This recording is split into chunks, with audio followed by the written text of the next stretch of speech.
Hello everyone, आज चाहिँ म हजुरहरूलाई एउटा यस्तो मुभीको बारेमा एक्सप्लेन गर्न गइरहेको छु जुन मुभी हजुरहरूले देखेपछि एकदम सक हुनुहुनेछ, किनकि यो मुभीभित्र पुरै एडल्ट सिनहरू मात्र देख्न सक्नुहुनेछ। यदि हजुरहरू 18 वर्षभन्दा माथिको हुनुहुन्छ भने मात्र यो भिडियो हेर्नुहोला, हैन भने यो भिडियोलाई स्किप गरिदिनु होला। अनि यो मुभी कहाँ अवेलेबल छ भनेर पनि म भिडियोको लास्टमा भन्नेछु, अनि भिडियोको नाम पनि भनिदिनेछु, सो भिडियोलाई लास्टसम्म हेर्नुहोला। जुन मुभीको स्टार्ट हुन साथ हजुरहरूले एउटा इनोसेन्ट प्लस टिनेजको केटी देख्न सक्नुहुनेछ, जुन केटीलाई केटाहरूप्रति एकदमै धेरै इन्ट्रेस्ट हुन्छ। जुन केटी एक दिन केटाहरू नुहाइरहेको स्विमिङ पुल नजिक जान्छे र नुहाइरहेको केटाहरूलाई एकहोरो नजरले हेरिरहन्छे, अनि केटीको एकहोरो नजरले केटाहरूलाई सोच्न बाध्य गराइदिन्छ कि यो केटीले किन यसरी हेरेको भनेर। केटाहरू त्यही कुरा सोच्दै थिए, त्यतिमै त्यो केटी पनि केटाहरू भएको स्विमिङ पुलमा आउँछ। त्यतिकैमा एउटा केटाले केटीको केटाप्रतिको इन्ट्रेस्ट बुझेपछि केटाले केटीको फाइदा उठाउँछ, अनि त्यसपछि केटीको सेक्स लाइफ सुरु हुन्छ।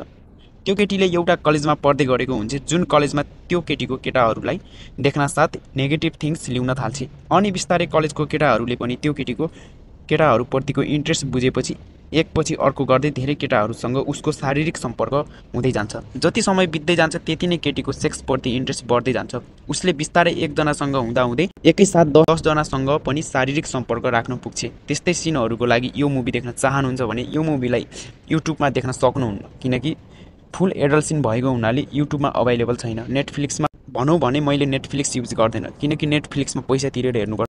यदि यो मुभीलाई फ्रीमा देख्न चाहनुहुन्छ भने क्रोममा गएर journeydigital.com सर्च गरेर एउटा मुभी प्लेटफर्ममा जान सक्नुहुन्छ, जहाँ नेटफ्लिक्समा पैसा तिरेर हेर्ने मुभी फ्रीमा देख्न सक्नुहुन्छ। मैले एक्सप्लेन गरेको मुभी नेम चाहिँ मेलिसा पी नेम हो, जुन मुभी मैले भनेको लिङ्कमा गएर देख्न सक्नुहुनेछ। Thank you so much for the watching my videos.